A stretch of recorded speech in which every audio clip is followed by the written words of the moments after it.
Subscribe sekarang channel YouTube Novelas Kadina. Gratis. Bab 5341. Charlie melihat Ito Yuhiko lagi dan mendapati dia dalam kondisi sangat baik.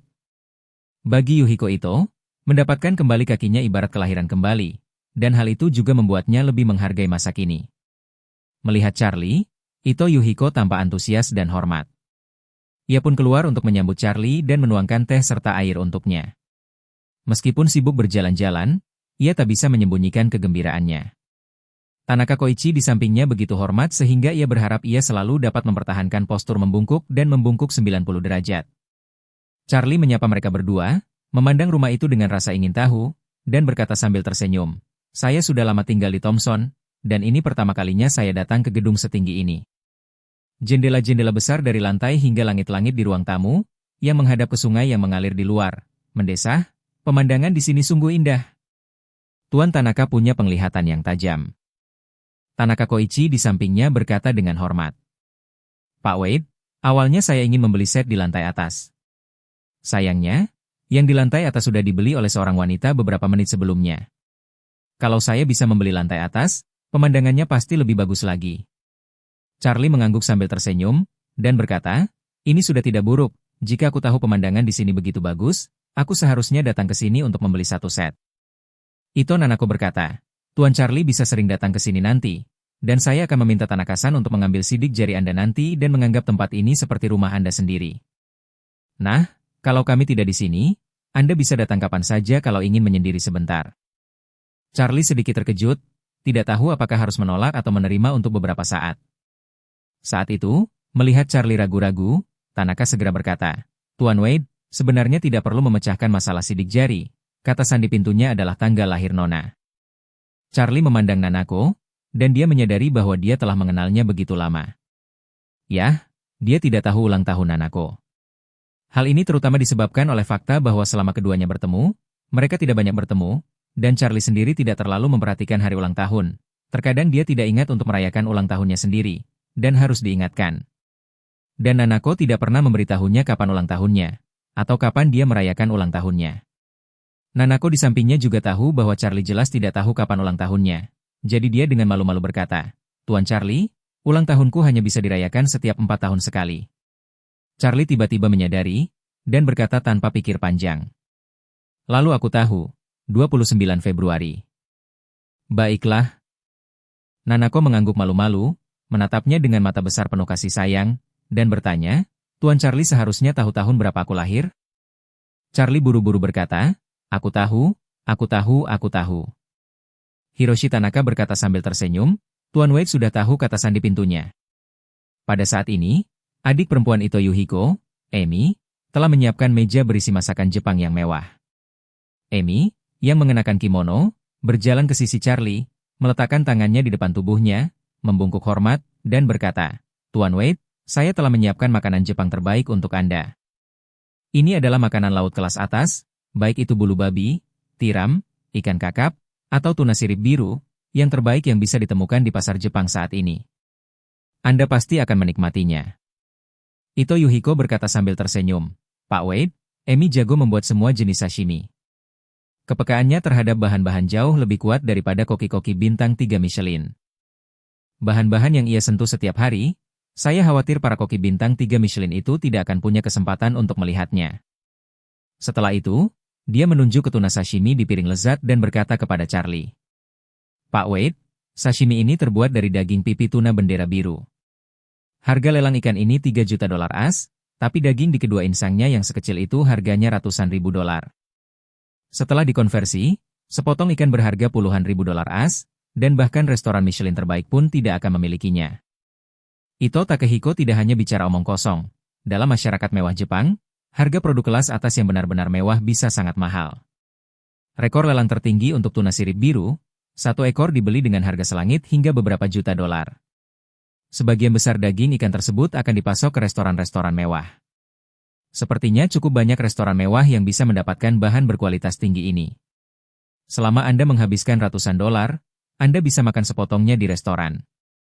Namun keadaan sebenarnya adalah bahwa 2 insang tuna seperti ini tidak mungkin mengalir ke dapur belakang restoran manapun. Kebanyakan orang tidak mengerti mengapa orang-orang kaya raya Itu begitu boros. Mereka tidak peduli apakah bahan-bahan makanannya puluhan ribu atau ratusan ribu. Di mata mereka, nilai sebotol anggur senilai puluhan ribu dolar hanya ketika dibuka. Hal ini terutama karena mereka begitu kaya sehingga mereka dapat menghabiskan banyak uang tanpa harus memeras otak, dan mustahil untuk menghabiskan semuanya dalam beberapa masa kehidupan. Orang biasa makan 300 hingga 500 dolar AS dalam sekali makan, dan sekali makan bisa menghabiskan gaji 1 atau 2 hari. Tetapi bagi orang kaya raya seperti Takehiko Ito, bahkan jika ia makan 100 ribu dolar AS dalam sekali makan, ia mungkin hanya menghabiskan bunga yang dihasilkan dari tabungannya di bank selama sehari. Dengan kata lain, jika ia menghabiskan 100 ribu dolar AS untuk sekali makan, proporsi pengeluarannya dalam total kekayaan bersih adalah sama dengan orang biasa yang menghabiskan 10 yuan untuk semangkuk sup mie vegetarian. Meskipun Charlie juga sangat kaya, uang tidak terlalu berarti baginya, dan dia tidak pernah memiliki kebiasaan menghabiskan uang secara boros, jadi setelah mendengarkan perkenalan Amy, dia mengangguk sedikit dan berkata sambil tersenyum. Nona Ito sudah bekerja keras. Mulutku tidak terlalu licik, cukup makan makanan rumahan saja, tidak perlu boros. Ito Nanako tersenyum dan berkata, ini hanya disiapkan untuk Tuan Charlie saja. Kalaupun kamu tidak datang berkunjung ke rumah, bibiku akan menyiapkan ini untuknya. Itu cuma biaya makannya sendiri, yang mencapai jutaan dolar. Saya sama sekali tidak mengerti apa yang dia makan, dan sejujurnya, menurut saya, ini lebih seperti gimmick daripada kenyataan. Ito Yuhiko tertawa dan berkata, Nanako, semua hal di dunia ini bisa disebut tahu asalkan kamu mendalaminya hingga batas maksimal. Kamu suka ikebana, jadi kamu akan melakukan segala cara untuk membeli bunga-bunga yang paling mahal. Kamu bisa membeli mawar dari toko bunga pinggir jalan seharga 3-5 yuan, tetapi kultivar berkualitas tinggi yang dipilih dari ribuan, satu bunga bahkan bisa dijual seharga puluhan ribu. Menggunakan bunga-bunga terbaik, memadukan alat-alat terbaik, dan memadukannya dengan cara yang paling elegan menjadi cara bunga. Saya tidak akan pernah berurusan dengan ikebana seumur hidup saya. Ada juga teh. Orang biasa menyeduh secangkir teh, atau membuat kantong teh dan mencampurnya dengan susu. Ini hanya bisa dianggap sebagai minum teh, hanya menggunakan daun teh berkualitas tinggi, peralatan teh berkualitas tinggi, dan metode penyeduhan paling canggih yang bisa disebut sebagai cara minum teh. Meskipun aku tak tahu seluk-beluk bunga dan teh, aku tahu seluk-beluk makanan. Yaitu menyantap bahan-bahan terbaik dan minum anggur termahal. Ito Nanako menjulurkan lidahnya dan sengaja menggodanya. Rakus adalah cara makan terbaik. Kamu serakah? Kenapa repot-repot bicara begitu banyak? Yuhiko Ito tertawa beberapa kali, lalu mengambil sebotol sake dengan tulisan 14 generasi di atasnya, dan berkata kepada Charlie. Tuan Wade, ini bukan zubai biasa di puncak tiang, ini adalah Long Xiao Jiu Tian tingkat atas, yang hanya ada satu di antara sejuta, dan bahkan Perdana Menteri pun mungkin tidak akan sempat menciumnya. Charlie menatapnya dan bertanya, Tuan Ito, beritahu saya apa yang ada di pikiran Anda, apakah anggur ini enak? Ya, apakah enak? Yuhiko Ito berpikir keras sejenak, lalu berkata dengan sangat serius, sejujurnya, Tuan Wade, benda ini jauh lebih buruk daripada coke hanya dari segi rasa. Setelah selesai berbicara, ia buru-buru menambahkan, tapi sake ini adalah saripatinya. Anggur yang terbuat dari anggur busuk memang tidak selezat jus anggur, tapi inilah saripatinya. Setelah selesai berbicara, dia berinisiatif menuangkan segelas sake untuk Charlie, tersenyum, dan berkata, tapi Tuan Wade, meskipun anggurnya tidak enak. Rasa sedikit mabuk itu sungguh sesuatu yang tak bisa diberikan oleh hal lain. Biar Tanaka juga menemani kita minum lebih sedikit, supaya kita bisa lebih bersenang-senang sambil minum dan ngobrol. Charlie, Ito Yuhiko, dan Tanaka Hiroshi bertukar gelas, sementara Nanako berdiri di dekatnya dan terus menambahkan anggur untuknya. Yang menarik adalah Nanako hanya minum untuk Charlie, Emi hanya minum untuk Yuhiko Ito, dan Koichi Tanaka hanya bisa minum untuk dirinya sendiri. Menurut Charlie, Long Xiao yang disebut-sebut itu tidak enak diminum. Selain aroma beras murninya, minuman ini benar-benar hambar. Kalau mau sedikit mabuk, kadar alkoholnya minimal 40%. Baginya, minum sake sama saja dengan minum air keran. Akan tetapi, karena itu Yuhiko yang membawanya sejauh ini, Charlie tentu saja memberikan cukup muka. Termasuk sashimi makanan laut terbaik yang disiapkan Emi, Charlie masih memujinya. Namun sebenarnya, yang ada di dalam hatinya adalah bahwa sashimi itu sendiri tidak memiliki rasa, dan yang dimakannya hanyalah rasa ikan yang berbeda. Setelah dicelupkan kecap dan wasabi, rasa keseluruhannya tidak jauh berbeda. Ini sangat mirip dengan hot pot. Setelah makan, yang Anda makan hanyalah rasa dasar panci dan saus cocolannya. Setelah makan siang di kediaman baru keluarga itu, Charlie dan Ito Yuhiko mengobrol sebentar, lalu bangkit untuk mengucapkan selamat tinggal. Dia sebelumnya memberitahu Ziyu bahwa dia akan mengunjungi rumah Leona, jadi wajar saja dia tidak bisa mengingkari janjinya. Meskipun ia minum banyak sake bersama mereka berdua, untungnya, ia masih memiliki energi spiritual. Sebelum berangkat, ia menggunakan energi spiritual untuk menghilangkan semua alkohol, lalu berkendara kembali ke rumah lamanya. Bab 5342. Saat itu, Leona, Zifei, dan Ziyu sudah makan siang. Zifei berganti pakaian bersih, mencukur jenggot, dan mengikat rambut sebahunya, dan tampak jauh lebih tenang dan lebih tajam. Ziyu duduk di sofa, mengawasi pergerakan di luar halaman, berharap dapat melihat Charlie segera setelah dia tiba. Dan ketika BMW yang dikendarai Charlie perlahan berhenti di gerbang halaman, Ziyu sangat gembira, dan dengan cepat berkata kepada ibu dan saudara laki-lakinya, "Tuan Wade ada di sini." Setelah selesai berbicara, dia sudah berdiri dan berlari menuju pintu. Leona dan Zifei juga segera bangkit dan mengikuti di belakang untuk menyambut mereka. Ketika Charlie turun dari mobil, mereka bertiga sudah berjalan menuju pintu satu demi satu. Ziyu membuka pintu besi berjeruji retro itu, sedikit malu, dan berkata dengan hormat, "Tuan Wade, Anda di sini." Zifei juga berkata dengan sangat hormat, "Tuan Wade." Leona tidak berkata apa-apa. Ia begitu berhati-hati seolah melihat anak teman baiknya. Ia berkata dengan ramah, "Charlie ada di sini, cepat masuk." Charlie mengangguk kecil dan berkata dengan hormat, "Halo, Bibi, aku sudah lama tidak datang. Ngomong-ngomong, bagaimana kabarmu akhir-akhir ini?" Leona berkata sambil tersenyum, "Saya baik-baik saja, lingkungan di Aurosil semakin nyaman bagi saya, dan saya tidak memiliki banyak masalah seperti sebelumnya, jadi saya masih sangat nyaman." Charlie mengangguk, "Bagus. Aku tidak ada di Aurosil waktu itu, tapi mungkin aku tidak akan keluar lagi belakangan ini. Kalau kamu butuh bantuan apapun di Aurosil, jangan ragu untuk menghubungiku." "Oke." Leona tidak terlalu sopan dan setuju sambil tersenyum, lalu mengundang Charlie ke dalam rumah. Memasuki rumah tua ini, Charlie tidak bisa menahan perasaan sedih. Ketika orang tuanya menyewa rumah tua ini, mereka juga dengan hati-hati merenovasinya, sama seperti sekarang, meskipun masih terlihat sangat sederhana, namun dapat memberikan tampilan baru bagi orang lain. Setelah 20 tahun tidak digunakan, rumah tua ini dulunya bobrok, tetapi setelah pemugaran yang cermat oleh Leona, semua ini tampaknya kembali ke keadaan seperti 20 tahun yang lalu. Untuk sesaat, Charlie bahkan merasa kembali seperti saat ia berusia 7 atau 8 tahun. Orang tuanya baru saja menetap di Aurous Hill, dan keluarga beranggotakan 3 orang itu menjalani kehidupan biasa yang penuh kebahagiaan. Leona melihat Charlie sedang melihat sekeliling dan sedikit bingung, jadi dia sengaja tidak mengatakan apa-apa, tetapi membiarkan Charlie melihat baik-baik dan memikirkannya. Setelah sekian lama, Charlie menarik pikirannya sebelum hampir menangis, menahan air matanya, dan berkata kepada Leona sambil tersenyum, "Bibi pasti bersusah payah membereskan rumah ini." Leona mengangguk dan tersenyum, lalu berkata, "Butuh banyak pemikiran, tapi aku juga menikmatinya."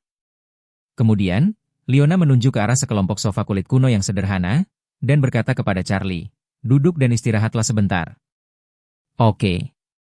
Charlie mengangguk, dan setelah duduk, dia tidak bisa menahan diri untuk mendesah, "Bibi, sofa ini pada dasarnya sama dengan sofa yang biasa kumiliki saat aku masih kecil. Bisakah kita masih membeli sofa model ini sekarang?" Leona berkata sambil tersenyum, "Waktu kita masih muda, sofa kulit pada dasarnya terlihat seperti ini, kecuali sofa yang diimpor dari Eropa dan Amerika Serikat akan terlihat lebih berlebihan. Tapi sofa jenis ini tidak tersedia untuk dibeli sekarang, dan saya secara khusus menyewa seseorang untuk membuatnya dengan tangan." Charlie mengangguk pelan, dan tak kuasa menahan desahan dalam hatinya. "Bibi, kau benar-benar teliti, dan kau benar-benar mengenal ayah dengan sangat baik. Visimu dalam banyak hal sangat mirip dengan ayah." Setelah merasa terharu, Charlie sengaja mengganti topik pembicaraan. Ia menatap Zifei di sampingnya dan bertanya, "Tuan Su, Anda pasti mengalami masa-masa sulit dalam 6 bulan terakhir, kan?" Zifei berdiri tanpa sadar, dan berkata dengan hormat, "Tuan Wade, saya juga ingin mengucapkan terima kasih atas nasihat Anda. Jika bukan karena Anda, saya mungkin masih orang bodoh itu." Charlie bertanya kepadanya, "Aku memintamu untuk berlutut dan melakukan ziarah sepanjang jalan. Tidakkah kau membenciku sama sekali?" Zifei berkata dengan jujur, Tuan Wade, selama sebulan pertama. Aku membencimu sampai ke tulang. Aku bahkan berfantasi dalam hatiku, jika suatu hari nanti aku bisa lebih kuat darimu, aku pasti akan membuatmu membalas dendam 10 kali lipat atau 100 kali lipat. Tapi, setelah sebulan, aku perlahan mulai memahami niat baikmu. Charlie bertanya dengan rasa ingin tahu, niat baikku? Di mata banyak orang, aku orang yang penuh selera jahat. Aku sering menemukan cara-cara aneh untuk menghukum orang lain. Aku takut mereka ingin membunuhku. Kenapa hanya kau yang bilang aku punya niat baik? Jifei berkata dengan tulus, sebenarnya, kamu punya banyak cara untuk menghukumku, bahkan jika kamu mengambil nyawaku. Tidak ada yang bisa berbuat apa-apa padamu. Apalagi hidupku ini adalah hasil dari kecelakaan di Jepang saat aku diselamatkan, tapi kau masih memberiku jalan keluar lain, dan juga memberiku kesempatan untuk menemukan jalan kembali. Saat dia berbicara, Zifei mengerutkan bibirnya dan terdiam sejenak, lalu berkata, lagi pula, aku tahu, sebenarnya, kau telah mengirim orang untuk melindungiku secara diam-diam. Aku telah beberapa kali menghadapi bahaya dalam 6 bulan terakhir, dan aku berhasil keluar tanpa masalah. Kau pasti berada di balik layar untuk membantuku. Charlie tidak berbicara, tetapi Ziyu bertanya dengan heran, saudaraku, apa nyawamu dalam bahaya? Kenapa aku tidak mendengarmu menyebutkannya? Jifei berkata, pada bulan kedua setelah keberangkatan, saya mulai menjalani ziarah ini dengan tulus, jadi saya mempersilakan Tuan Wade. Rombongan saya berencana untuk mencapai garis finish sendirian. Saya jatuh sakit setelah kehujanan, jadi saya menginap di rumah pertanian. Lagi pula, banyak peziarah yang menginap di sepanjang jalan, jadi saya pikir tidak ada yang salah.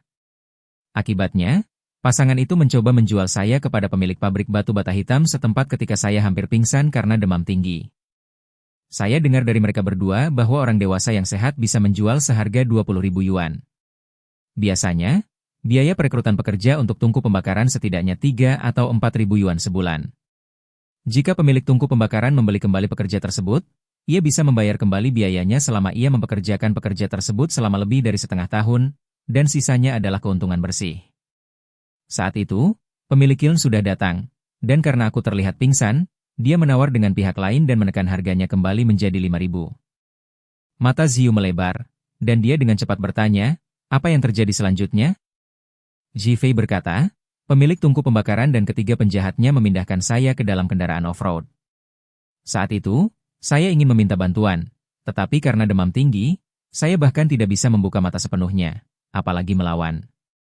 Setelah masuk ke dalam mobil, saya pikir hidup saya sudah berakhir, tapi saya tidak menyangka kendaraan off-road pemilik kiln itu dikendarai oleh mobil yang tidak terlalu jauh dari saya.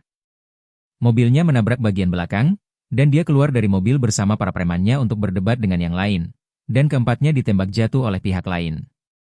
Ziyu tidak sabar untuk bertanya, lalu? Jifei berkata dengan suara rendah, orang yang menembak kedua orang itu melemparkan mayat mereka berempat ke dalam parit di pinggir jalan, lalu mengangkatku keluar dari kendaraan off-road, dan mengirimku kembali ke rumah pertanian. Ah! Ziyu menambahkan. Tatapannya bingung, kenapa menyuruhmu kembali? Jifei berkata, mereka mengira saya koma dan tidak tahu apa-apa, jadi mereka berdiskusi di dalam mobil bahwa mereka ingin mengirim saya kembali ke rumah pertanian itu. Lalu memaksa pasangan itu untuk merawat saya dengan baik sampai saya pulih, dan kemudian mengurus pasangan itu setelah saya pergi. Namun, mereka tidak tahu, karena saya mendengar semua percakapan itu. Jifei menatap Charlie dengan rasa terima kasih.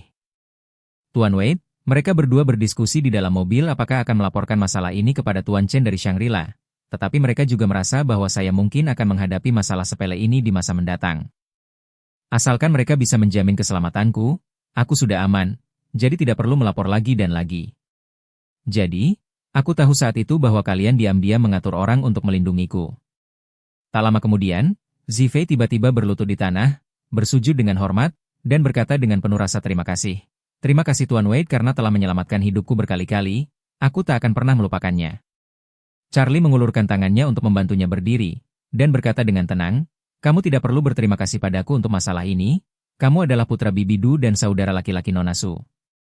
Dan kamu tidak melakukan kejahatan yang keji, maka aku tidak bisa mencabut nyawamu tanpa alasan yang jelas. Karena itu, aku membiarkanmu pergi berziarah, niat awalnya, sebenarnya, adalah untuk membiarkanmu bertobat. Meskipun saya tidak pernah berlutut berziarah, dari usia 8 sampai usia 27 tahun. Saya telah mengalami berbagai macam kesulitan selama hampir 20 tahun, dan menurut saya, kesulitan-kesulitan ini juga merupakan semacam penebusan dosa. Penebusan dosa dapat menyentuh hati seseorang, mempertajam tekad seseorang, dan membentuk kembali jiwa seseorang. Tak peduli apakah Anda dulu kaya dan berkecukupan, sombong dan mendominasi, atau Anda dulu lapar dan rendah diri. Selama penebusan dosa, Anda dapat menemukan perubahan radikal. Jika Anda dapat melakukan ini, itu akan menjadi hal yang baik bagi Anda dan keluarga Anda. Kalaupun tidak bisa, setidaknya itu karena perjalanan ini. Aku masih takut akan hukuman berat, dan aku pasti akan menahan diri di masa depan. Berbicara tentang hal ini, Charlie mengganti topik pembicaraan dan berkata dengan tegas, tapi aku sama sekali tidak bisa membiarkanmu menempuh jalan penebusan dosa, karena bencana alam dan bencana yang disebabkan oleh manusia dapat membahayakan hidupmu. Kalau begitu, bukan hanya semua ini akan menyimpang dari niat awalku, tapi aku juga tidak akan bisa menjelaskannya kepada Bibi dan Nona Su. Bab 5343. Sejak dia memastikan bahwa keluarga Su tidak ada hubungannya dengan kematian orang tuanya, Charlie tidak pernah berpikir untuk mengambil nyawa siapapun di keluarga Su.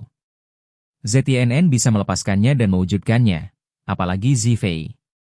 Dan dia meminta orang-orang untuk melindunginya secara rahasia, karena wajah Leona dan Ziyu. Ziarah ke kuil Jokhang tidak seperti Kevin mengendarai sepeda ke Aurose Hill. Yang terakhir memiliki sepeda, dan cara tersebut merupakan cara yang paling berkembang secara ekonomi di Cina. Di area ini, selama Anda tidak mengayuh sepeda secara membabi buta di jalur kecepatan tinggi, pada dasarnya tidak ada bahaya bagi hidup Anda. Namun, kasus Zifei berbeda. Semakin ke barat, lingkungan semakin memburuk. Jika dia tidak berhati-hati, dia akan berada dalam bahaya di mana-mana. Jika dia tidak melindunginya secara diam-diam jika dia meninggal di jalan, apa yang bisa dia jelaskan kepada Leona dan Su?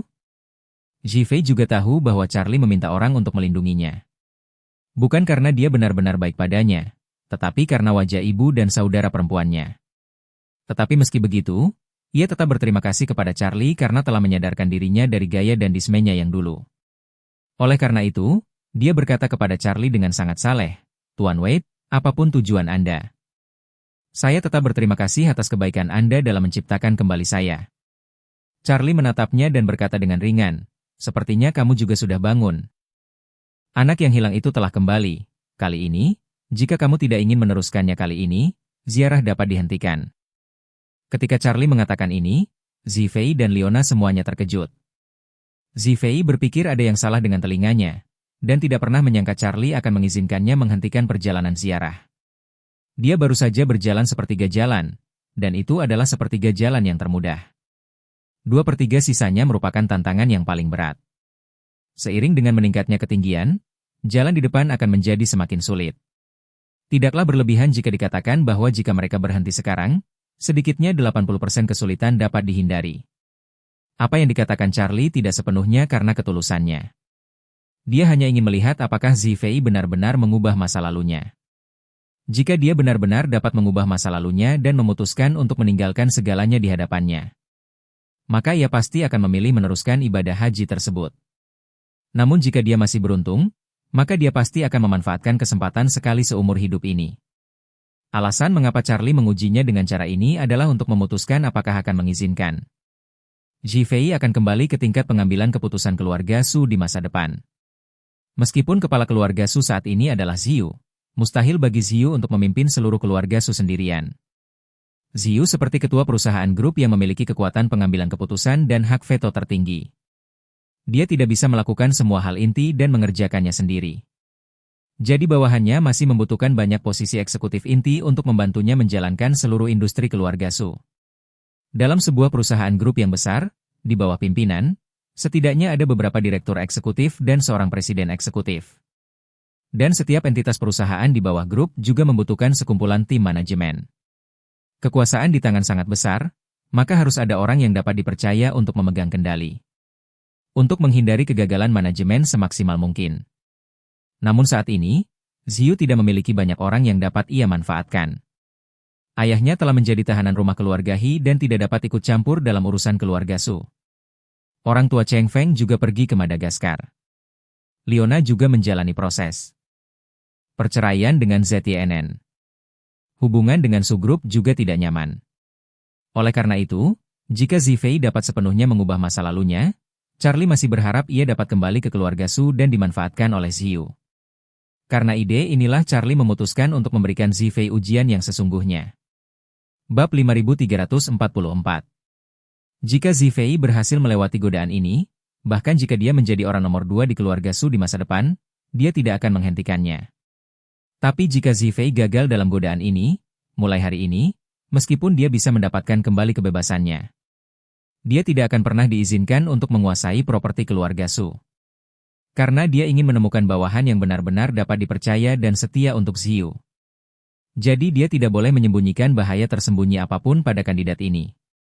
Namun jika Zifei punya sedikit saja keinginan untuk meninggalkan ziarah ini, dia akan dikecualikan. Leona dan Ziyu tidak tahu niat Charlie yang sebenarnya. Ketika mereka mendengar bahwa Charlie bersedia memberi Zifei kesempatan yang lunak, mereka tak bisa menyembunyikan kegembiraan mereka. Mereka berharap Zifei akan menyetujui situasi ini. Tapi Zifei ragu sejenak, lalu berkata, "Tuan Wade, terima kasih atas kebaikan Anda, tetapi saya masih ingin menyelesaikan ziarah ini. Akan lebih sulit. Kalian akan memasuki pegunungan, memasuki dataran tinggi, memasuki wilayah tak bertuan, dan bahkan mendaki beberapa gunung dengan ketinggian 4 hingga 5 kilometer. Anda tidak akan lagi dikelilingi oleh kota-kota modern. Dunia primitif yang diukir, yang lingkungannya berbahaya dan dikelilingi binatang buas, kemungkinan besar akan membunuh Anda dengan penyakit ketinggian biasa." Zifei mengangguk dan berkata dengan tulus, "Saya tahu jalan di depan akan sangat sulit. Tapi aku masih ingin menyelesaikan ini, jangan menyerah di tengah jalan. Sejujurnya, saya tidak memiliki keyakinan atau kekaguman sebelumnya, tetapi melalui pengalaman berbulan-bulan ini, saya sudah punya keyakinan sendiri di hati saya. Keyakinan ini bukan agama, tapi ketekunan untuk mencapai tujuan. Saya harap saya bisa memiliki karakter pantang menyerah. Dan ziarah ini adalah langkah pertama untuk memiliki karakter ini. Jika aku menyerah sekarang, aku tidak akan punya kesempatan lagi di masa depan." Charlie tidak dapat menahan diri untuk tidak memandangnya dengan kagum. Mampu mengucapkan kata-kata ini, Zifei benar-benar tidak menyia-nyiakan 6 bulan terakhir. Jadi, dia mengangguk dan berkata, "Karena kamu sudah memutuskan, aku tidak akan bicara banyak. Masih panjang jalan yang harus ditempuh. Jika Anda merasakan tekanan dan kesulitan selama proses ini, kamu bebas berhenti kapan saja. Aku tidak akan menyalahkanmu, dan aku tidak akan menghentikanmu." Zifei menangkupkan kedua tangannya dan berkata, "Baiklah Tuan Wade, saya mengerti." Charlie berkata lagi, "Namun jika kamu tidak mempersiapkan perjalanan selanjutnya, jika kamu berhenti, maka kamu tidak akan diberi kesempatan untuk kembali beristirahat di tengah jalan. Kamu hanya bisa berjalan sampai ujung, dan ketika kamu sampai di kuil Jokhang, aku akan mengatur pesawat untuk menjemputmu." "Oke." Zifei berkata tanpa ragu. "Tenang saja, Tuan Wade, saya pasti akan sampai di kuil Jokhang." Charlie mengangguk, berdiri, dan berkata kepada Leona, "Bibi, aku tidak akan mengganggu keluargamu. Dan aku akan datang berkunjung lain hari." Leona tidak menyangka Charlie akan pergi secepat ini, dan pada saat ini, dia tiba-tiba mengerti tujuan kunjungan Charlie. Dan berpikir dalam hati, Charlie ada di sini hari ini. Datang ke sini seharusnya bukan untuk berkunjung, namun untuk menguji Zifei dan melihat pilihan apa yang akan diambilnya setelah mendapatkan hak untuk mengakhiri. Sekarang Zifei sudah membuat pilihannya, Charlie siap untuk pergi. Memikirkan hal ini, dia juga secara kasar menebak tujuan Charlie yang lebih dalam, dan tidak dapat menahan perasaan sedikit gembira. Dia pun berdiri dan berkata kepada Charlie dengan sangat sopan, "Kalau begitu aku akan mengantarmu pergi." Ziyu yang berada di samping tidak menyangka Charlie akan pergi tiba-tiba. Jadi dia bertanya tanpa sadar, "Tuan Wade, Anda baru saja duduk beberapa saat yang lalu." Charlie tersenyum kecil dan berkata, "Aku tidak akan duduk lagi, ayo kita lakukan lain hari." Setelah selesai berbicara, dia bangkit dan berjalan keluar. Leona mengajak Charlie keluar bersama sepasang anak. Setelah Charlie masuk ke dalam mobil, dia menghela napas lega. Berbalik dan berkata kepada Zifei, "Zifei, sepertinya kamu telah lulus ujian yang diberikan Charlie." Bab 5345. Ujian? Zifei menatap ibunya dengan ragu, lalu bertanya dengan bingung, "Bu, apa maksudmu?" Leona berkata dengan serius, tujuan utama Charlie datang ke sini hari ini adalah untuk menanyakan pertanyaan itu kepadamu. Lihatlah apakah kamu akan memanfaatkan kesempatan ini untuk mengakhiri ziarah ini. Zhifei bertanya. Padanya, apa yang Tuan Wei rencanakan untuk mengujiku? Apakah ketulusanku diuji? Hampir. Leona mengangguk kecil. Dia mengangguk dan menjelaskan. Gaya perilaku Charlie sangat mirip dengan ayahnya. Meskipun aku tidak mengenal Charlie dengan baik, aku mengenal Changing. Changing berbeda dari kebanyakan pemimpin karena prasyarat pertamanya untuk mempekerjakan orang. Bukan latar belakang mereka, melainkan karakter seseorang. Setelah jeda, Leona melanjutkan, di matanya, tidak peduli seberapa kuat seseorang. Selama perilaku seseorang tidak baik, dia tidak akan menjadi teman dekat. Apalagi tidak akan memasukkannya ke dalam cetak biru karir. Namun banyak orang tidak peduli dengan hal ini sekarang, dan banyak bos yang memiliki niat jahat. Mereka hanya ingin memeras kemampuan dan nilai pihak lain dan membuangnya sesuka hati. Jadi mereka mempekerjakan orang, yang pertama dilihat adalah kemampuannya, bukan karakternya. Namun orang seperti itu seringkali merupakan pedang bermata dua. Bahkan jika nilai tertentu dapat diciptakan dalam waktu singkat. Dua orang yang punya niat buruk dan berpikir bahwa pemenangnya akan mendapatkan semuanya. Bagaimana mungkin kita bisa menciptakan situasi yang saling menguntungkan? Oleh karena itu, dalam jangka panjang, situasi ini akan lebih banyak menimbulkan kerugian daripada manfaatnya. Dan justru karena itulah prasyarat pertama untuk Changing. Mempekerjakan seseorang berarti lulus ujian karakter. Berbicara tentang hal ini, Leona berkata lagi, Charlie pasti punya niat untuk membiarkan Roma menempatkan ayahmu dalam tahanan rumah. Asalkan ZNN bisa menemukan solusinya dan memenuhi standar tes Charlie. Charlie akan memberinya kebebasan. Jika kamu tidak percaya padaku, tunggu saja dan lihat. Setelah pernikahan pada tanggal 8, dia pasti bisa mendapatkan kembali kebebasannya. Zhifei bertanya dengan heran, Bu, maksudmu, Tuan Wei bermaksud memanfaatkanku? Leona berkata dengan serius, mungkin saja dia tidak memanfaatkanmu, tapi mungkin saja adikmu. Ziyu mengangguk dan berkata, kalau begitu, ketika kakak pulang dari ziarah, dia bisa kembali bekerja di grup Su. Benar. Leona menghela napas, Charlie menguji saudaramu. Mungkin karena kamu, pikirannya sama dengan ayahnya. Sangat hati-hati. Zhifei terdiam sejenak, lalu tiba-tiba menyadari. Bu, aku mengerti maksud Tuan Wei, dia ingin aku bersikap rendah hati. Dan untuk berbagi beban dengan Ziyu, tapi dengan syarat dia harus merasa bahwa perilakuku telah berubah secara kualitatif dari sebelumnya. Dia tidak mengizinkanku terlibat dalam bisnis keluarga Su. Leona mengangguk dan berkata, ya, begitulah, jadi kamu pasti tidak punya pikiran lain. Jika kamu mengecewakannya lagi, dia mungkin tidak akan pernah memberimu kesempatan lagi.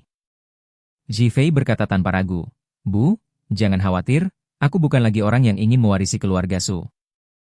Ziarah pada periode ini membuat saya mengerti bahwa dalam seumur hidup, jangan sampai kita mengecewakan diri sendiri dan keluarga kita. Selama Ziyu membutuhkanku di masa depan, aku akan melakukan yang terbaik. Jika dia tidak membutuhkan saya tidak akan memperjuangkan aset keluarga Su. Meskipun itu hanya uang di rekening saya sendiri. Cukuplah bagiku untuk mengkhawatirkan bagaimana menjalani hidup tanpa kekhawatiran. Melihat Zhifei mengucapkan kata-kata ini dari lubuk hatinya, Leona mengangguk lega, dan berkata kepada Ziyu, Ziyu, sebagai kepala keluarga Su. Bahkan jika Charlie mengizinkan saudaramu kembali ke grup Su. Dan terserah padamu untuk memutuskan apakah akan membiarkannya kembali. Anda dapat mempertimbangkan poin ini sepenuhnya secara independen. Dan ibu tidak akan ikut campur, tapi ibu hanya punya satu permintaan untukmu. Ziyu buru-buru berkata, Bu, katakan saja. Leona berkata dengan serius, hal yang wajar dalam bisnis keluarga untuk menggunakan anggota keluarga sendiri untuk posisi penting. Tapi kamu harus objektif dan adil. Berhati-hatilah, jika dia bisa naik. Kalau tidak mampu ya turun saja, jangan sampai mereka turun, yang membuat orang lain merasa dia tidak mampu. Ziyu mengangguk berat, Bu, jangan khawatir, aku akan menuliskannya.